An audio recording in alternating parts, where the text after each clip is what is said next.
There are certain principles or universal laws that have stood the test of time.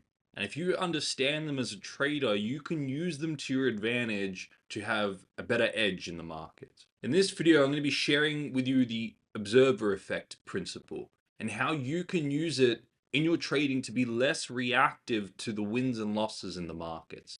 So you can take a poised perspective and just stick to your trading plan. Now, any part of yourself that you haven't honored or owned or appreciated is going to be a button that the market can run you by. For example, if you can't stomach the idea of being a loser and taking loss and being lesser than and being second to someone else, then the moment you take a loss in the market, you're now reactive to that experience, and now you're run by that experience. You're fearing the gaining of that experience before it happens, and then when it happens, you're resentful to it, and it throws you on tilt, putting you in a state where it becomes very difficult to stick to your trading plan and have consistent profitability. So too, on the flip side, if you're addicted to this persona of being a winner and being masculine and being strong, and you take a win in the market, then the market's going to run you through that button as well, because now you're fearing the loss of this winner masculine state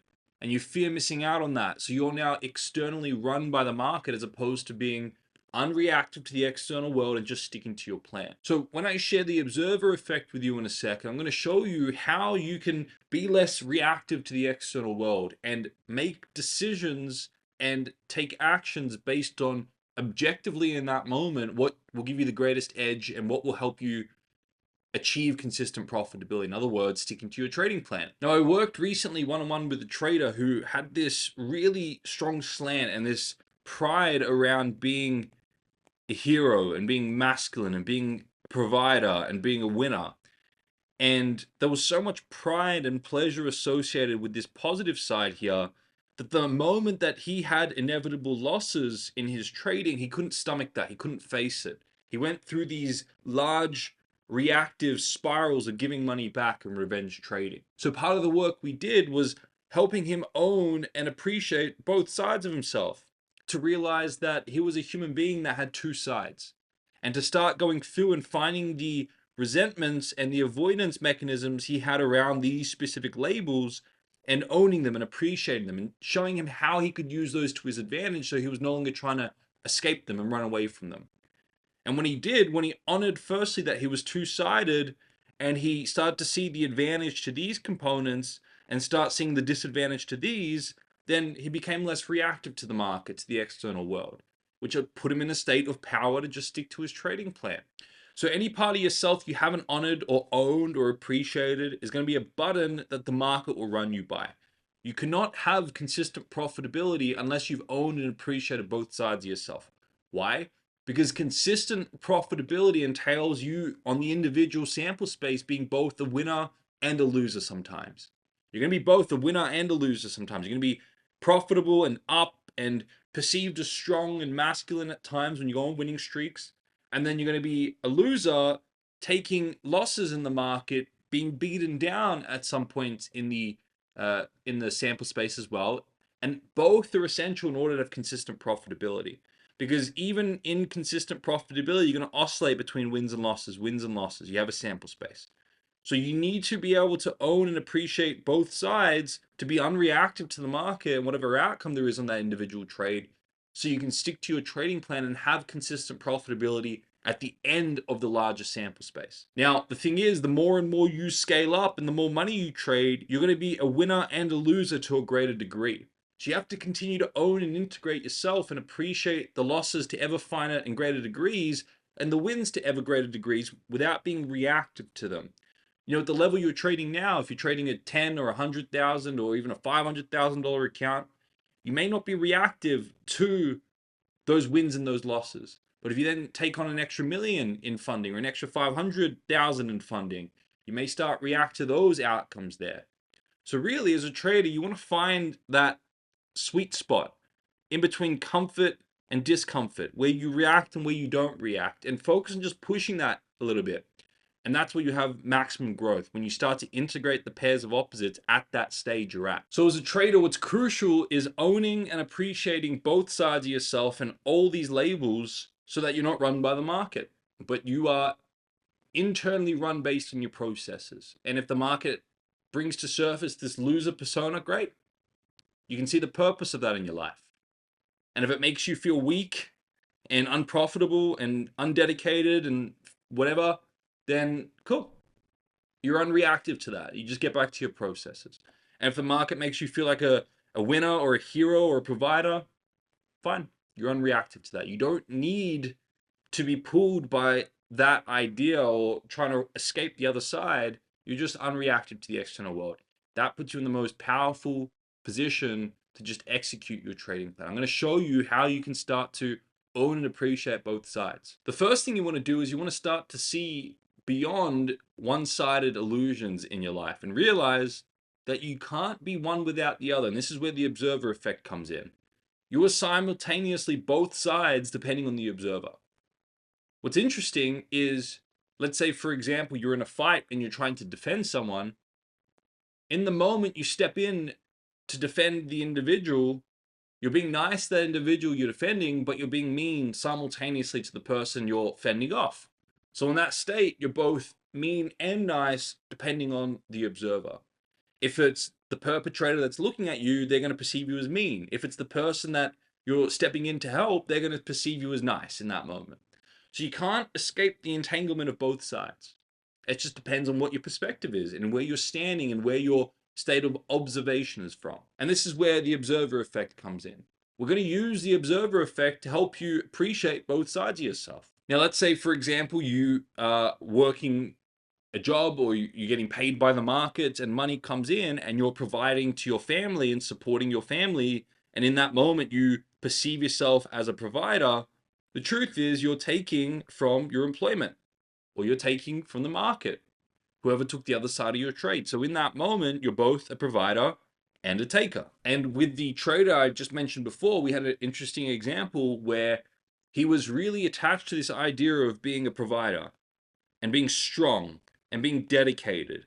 And I said, okay, great. Go to the moment where and when you were perceived yourself as strong and dedicated and a provider.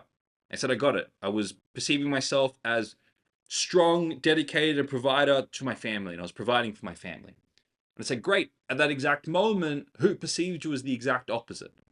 And he said, well, the people at my work perceived me that way because I had just gone full time with my trading and I was dedicated to my trading, my family, providing to my family through my trading. But at the time, I quit my stable job. And the people at my work perceived me as undedicated, weak, giving up at that time and not providing for them, taking from them. So in that moment, he was perceived with that context and that broader perspective as both a provider, strong, profitable, and dedicated, and the other side of that as well. So you're not going to escape the entanglement of both.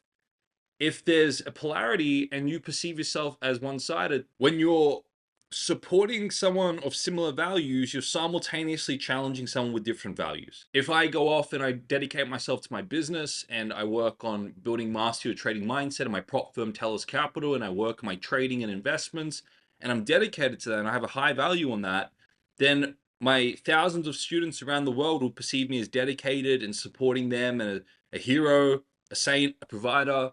But simultaneously, someone who is close to me, a friend or a family member that has a high value on socializing, is going to perceive me as stingy. And I don't have enough time for them simultaneously because I'm supporting the values of someone that has a high value on business and finance and intellect and leveling up, and simultaneously challenging the values of someone who has a high value in socializing and dedicates and is dedicated to quality time, for example. So while I'm a hero to some, those who I support the values of, I'm simultaneously challenging those with an opposite set of values. I'm a villain too. So you're not going to be able to escape the labels. The good, the bad, the hero, the villain, the strong, the weak.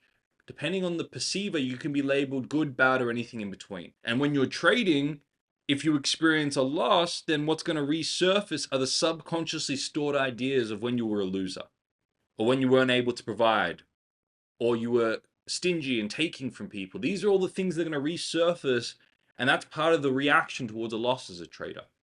And if the market in that moment you take a win, you're going to resurface from the subconscious mind all those times you perceived yourself as a winner, as a hero. And those are the things you're going to unconsciously gravitate towards.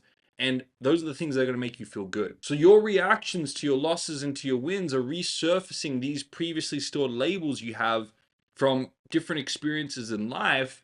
And as a result, you're going to be run by the market out of the fear of resurfacing the parts of yourself you don't like, and out of the addiction of resurfacing the parts of yourself that you do like. You're going to chase after these and you're going to try and run away from these. Whereas if you go in there and integrate both sides and you own and appreciate both sides, and you're not addicted to this and trying to avoid this, but you can firstly understand the illusion of one-sidedness, realize you're a human being with two sides depending on the observer, and you can go in there and find the moments you're a loser or a villain or feminine or weak or a sinner, unprofitable or a taker or undedicated from someone's perspective, and you can find how it was of service to you in that moment. And you can go in there and find the times you were perceived as a winner or a hero, a masculine or strong, and find how it was a disservice to you at the time. So this is the way you go in and you learn to be unreactive to the market and use the observer effect to your advantage, so you're not run by the market or you're not run by the external world.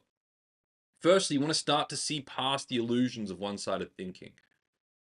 If you narrow your perspective and you see things from one observer point, then you can label things good, bad, or one-sided. Up, down, positive, negative, supportive, challenging, whatever it may be. But if you broaden your perspective and you see past the ideas and the illusions of one-sided thinking, you realize that human beings are two-sided if your perspective is broad enough.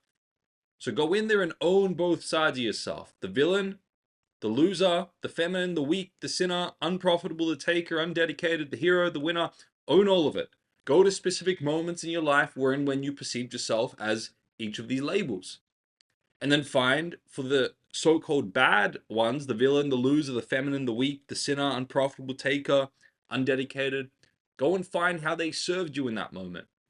Because we wouldn't have a certain label or a certain trait unless it served a particular purpose. So going in there and finding how in that moment being a loser was a benefit to you. Did it give you a drive? Did it help you be more dedicated, give you motivation to level up in a certain area? Or did it show you that that thing you were pursuing wasn't important enough to you, so you went off and pursued what was important? What's the benefit of being a loser in that moment? So you go in there and you crack that idea that being a loser is a bad thing. So when you go in there and own both sides of yourself, and then you go and find the benefits, the so-called bad, so you're unreactive to them, not to make them good, but until you have a balanced perspective on these so-called bad traits, and then you go in there and find the drawbacks to the so-called good traits, not until the good is bad, but until it's more balanced, you have a broader perspective on it, then what you realize is that you have both sides to yourself. The so-called bad and despicable traits have helped repurpose you and they serve a purpose to you. And the so-called good traits have drawbacks to them as well. And you no longer go off seeking this and trying to avoid this, but you become less reactive to the external world and focus more so on the internal and focus on your process. And that's the state where you build consistent profitability. Because now you're not run by the market and the outcome of the market, but you can just stick to your trading plan. All right, traders, if you found this useful, you're going to love this video that's popped up on your screen. This is a 15-minute video that teaches you a process that I created to help you remove negative emotions from your trading and guide you to sticking to your trading plan so you can build consistent profitability. Helps you remove stress, emotional trading, helps you stick to your trading plan, and helps stabilize your mindset as you scale up. So make sure you jump on and watch this video next. And traders, I look forward to seeing you all in the next video.